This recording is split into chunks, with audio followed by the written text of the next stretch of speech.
역사단 1점도 깎이지 않은 비법 전수 단비 완소쌤 박주입니다. 네, 우리 친구들 안녕. 우리가 여러 지역 번갈아 가면서 여행하고 있는데 오늘은 또 유럽사예요. 신학로 개척 많이 들어보셨죠?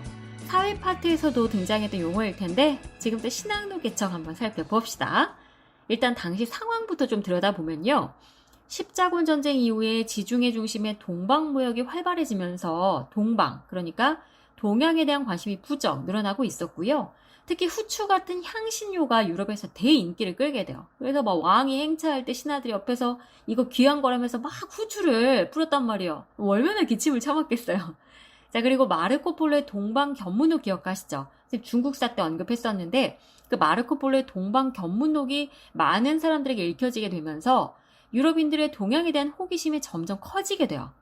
진짜 동양에 가면 황금으로 집을 지을까? 향신료가 산처럼 쌓여있다며? 희귀 동물들이 막 살고 있대 이러면서 또 지리학과 천문학이 발달하면서 사람들은 이런 생각을 해요. 지구는 네모난 줄 알았는데 동그랗대. 그렇다면 우리가 앞으로 자꾸 걸어나가면 온 세상 어린이들 다 만날 수 있겠구나. 띠용 이런 생각했겠죠. 여기에다가 배 만드는 기술도 발달하고요. 나침반이 사용되면서 항해술도 발달하게 됐고요. 이제 멀리까지 항해가 가능해졌다 이런 얘기예요. 유럽인들은 그래 이제 멀리 한번 나가보자 자신감을 얻게 됐단 말이에요. 이런 상황 속에서 15세기 중엽에 오스만 제국이 비잔티움 제국 멸망시키고 동서 교역로를 차지하게 돼요. 그러니까 유럽인들은 안 되겠다. 우리가 지중해가 어렵다면 다른 교역로를 뚫어버리면 되지 라는 생각을 하게 돼요. 그래서 지구는 둥그니까 자꾸 나아가면 새로운 항로가 분명히 있을 거야. 신항로 개척에 나서게 된단 말이에요. 자, 여기서부터 시험에도 잘 나오는 내용이니까 완전 귀 쫑긋 하셔야 돼요. 신항로 개척에 가장 먼저 앞장선 나라는 대서양 연안에 위치해 있었던, 그러니까 기존의 지중해 무역에서 좀 소외되어 있었던 두 나라죠. 포르투갈과 에스파냐였어요. 포르투갈의 엘리케 왕자는요.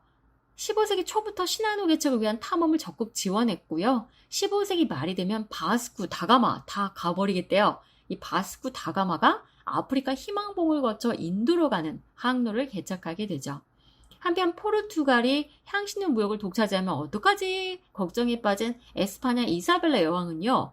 우리 친구들한테 굉장히 익숙한 이름일 것 같은데 콜럼버스를 지원해줘요. 그래서 콜럼버스가 대서양을 횡단해서 오늘날 아메리카의 서인도 제도에 도착하게 되는데 사실 콜럼버스는 지구가 둥글다고 믿었기 때문에요. 대서양 서쪽으로 계속 항해를 하다 보면 언젠가 인도에 도달할 수 있을 거야 라고 생각을 했어요.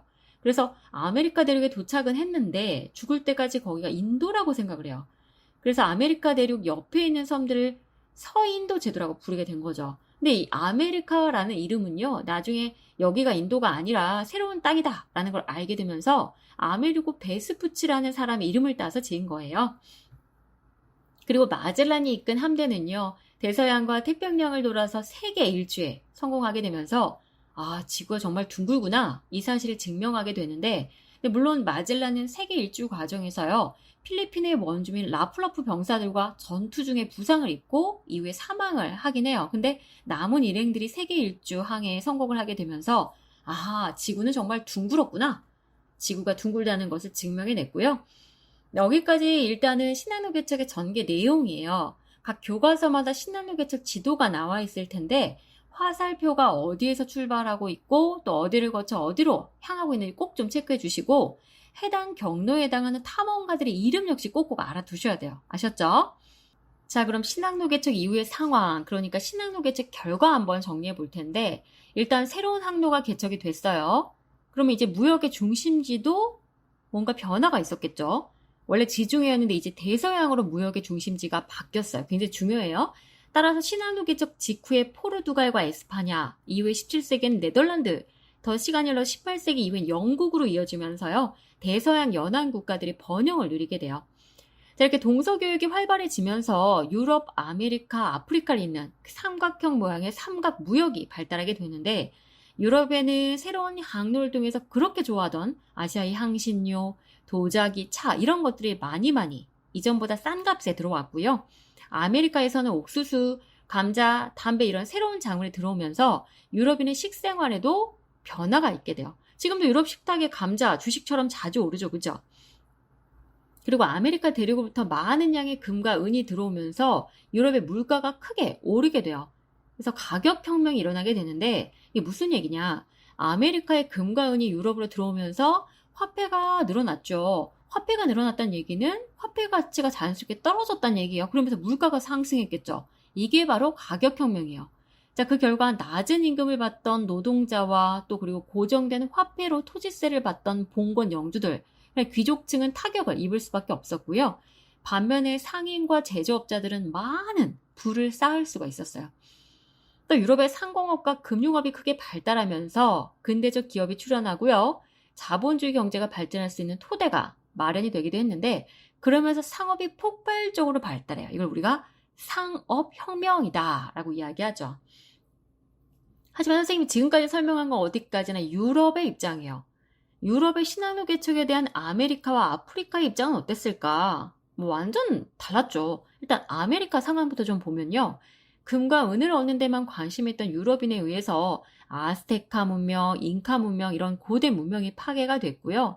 또 유럽인이 아메리카 대륙 진출해서 플랜테이션 농장을 경영했었거든요. 막 커피, 사탕수수 이런 것들 대량으로 재배를 했었단 말이에요. 그럼 그때 누가 농사를 지었겠어요? 그렇죠. 원주민의 노동력을 마구마구 사용했단 말이에요. 완전 착취였어요. 원주민들은 플랜테이션 농장이나 광산에서 죽도록 일만 해야 했고요. 유럽인들 때문에 천연두, 홍역 이런 전염병까지 퍼지면서 원주민의 수가 16세기에 3천만 명 정도였다면 17세기에 이르면 10분의 1 수준으로 줄어들었다라고 하고요. 이렇게 노동력이 부족해지니까 유럽인은 어떻게 이렇게 부족한 노동력을 채울까 고민하다가 아프리카 흑인 노예들을 강제로 아메리카 대로 이주시켜가지고 고대 노동을 시키게 되죠. 이렇게 아프리카에서는 노예가 하나의 상품처럼 무역의 대상이 되면서요. 아프리카 인구가 감소하기도 했는데 어때요, 우리 친구들? 아메리카나 또 아프리카 입장에서 본다면 신한노기촌 그야말로 악몽이자 비극이 아닐 수 없었죠. 그렇죠? 자, 이렇게 해서 신한노개척 이야기 모두 마무리했고요. 다음 시간 드디어 1학기 마지막 내용으로 만날 텐데요. 오늘도 공부하느라 너무 고생 많으셨고요. 복습하는 것도 잊지 마세요. 다음 시간에 만나요.